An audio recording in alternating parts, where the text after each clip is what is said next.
Hello बच्चों, let's read this question.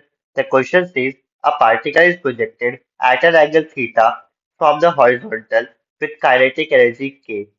What is its kinetic energy of the particle at the highest point? In this question, the key concept is projectile motion. Projectile motion में a body is projected from from an angle theta with horizontal with speed v. इस velocity का अगर हम component करेंगे along horizontal and along vertical, so horizontal के along component होगा v cos theta and vertical के along होगा v sin theta. Since g हमेशा डाउनवर्ड डायरेक्शन में लगेगा, so at the highest point the velocity का सिर्फ horizontal कॉम्पोनेंट होगा v cos theta, but at the lowest point again velocity वापस regain हो जाएगी as v. So half of the projectile motion copies itself.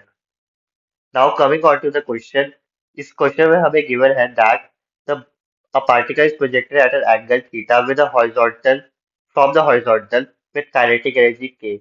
So k will be equal to half mv square. Now at the highest point velocity का सिर्फ एक ही component होगा जो कि horizontal होगा, that is v cos theta, क्योंकि at highest point उसका vertical component v sin theta को कैंसिल आउट कर देगा gt.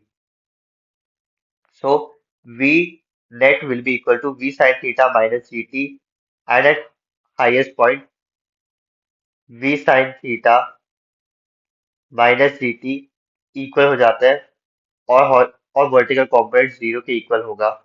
So at highest point kinetic energy k dash will be equal to half m v cos theta का whole square, जिसको हम लिख सकते हैं as half m v square cos theta का होल स्क्वायर. हमें पता है that half m v square is equal to k from equation 1. So k dash is equal to k cos square theta, जिसमें theta is the angle with the horizontal. So the kinetic energy of the particle at the highest point will be equal to k cos square theta. Hope you understood this well. Best of luck.